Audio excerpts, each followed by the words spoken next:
गोष्टीचे नाव आहे एकीचे बळ. मुलांनो, एका छानशा गावाबाहेर मोत्या, गोट्या आणि छोट्या असे 3 कुत्रे आई बाबांबरोबर राहत होते. ते तिघेही दिवसभर मस्ती करायचे आणि आई बाबांबरोबर छान छान खेळायचे. एकदा सकाळी उठल्यावर मोत्या म्हणाला, छोट्या, आपण बॉलनी छान खेळूया. गोट्या म्हणाला, चालेल. म्हणून गोट्या बॉल शोधू लागला, पण त्याला तो कुठे दिसलाच नाही. तेवढ्यात छोट्या म्हणाला, अरे, तो बॉल काल दगडावर आपटून फुटून गेला रे. आपल्याला नवीन बॉल आणायला हवा. मोत्या रडत आईकडे गेला. आई, आमचा बॉल फुटला ग. आम्हाला नवीन बॉल आणून दे ना.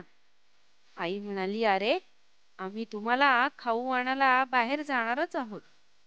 तेव्हा तुम्हाला नवीन बॉल घेऊन येतो. मग तर झाले. हे ऐकून मोत्या आणि गोट्या अगदी खुश झाले.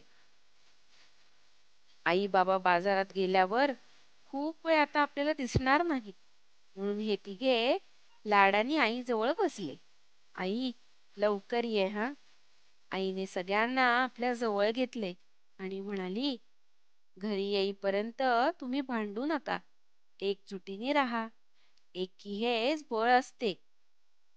छोट्या आईकडे पाहत म्हणाला, आई, एकजूट म्हणजे काय ग? अरे, एकजूट म्हणजे एकमेकांना साथ देणे, अगदी संकटातही एकत्र राहणे, असे सांगून आई बाबा बाहेर गेले. मोत्या, गोट्या आणि छोट्या आता अंगणात पकडापकडी खेळू लागले. तितक्यात मोत्याला कसला तरी आवाज आला. मोत्यानी पाहिले तर त्याला काही दिसलेच नाही. मग परत ते खेळू लागले, पण तेवढ्यात एका सिंहाने त्यांच्यावर झडप घातली. पण हुशार मोत्याने ती चकवली. आता हे बिचारे तिघे जण मात्र खूप घाबरले. आता त्यांना काय करावे हे सुचलेच नाही. वाट फुटेल तिथे ते पळत सुटले. बिचाऱ्या छोट्याला तर नीट पळता पण येत नव्हते, पण ते तिघे सिंहाच्या तावडीत मात्र सापडत नव्हते. सिंह म्हणाला, मला चकवताय काय?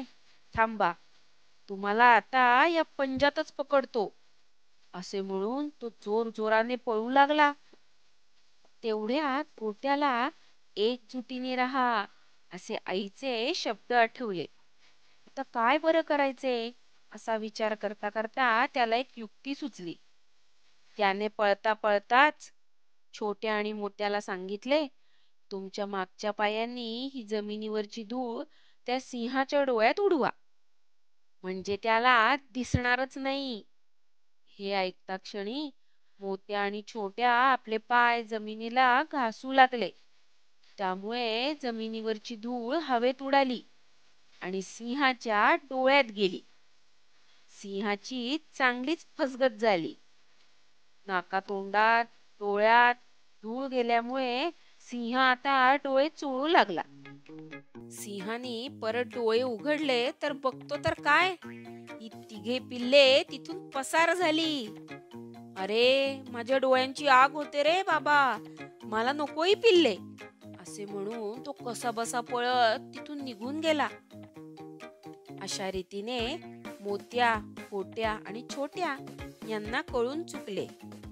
काय मुलांनो, सांगा बरं, आईने सांगितल्याप्रमाणे आपण एकत्र असू तर कितीही मोठ्या संकटाला पळवून लावता येते. यालाच म्हणतात एकी हेच बळ.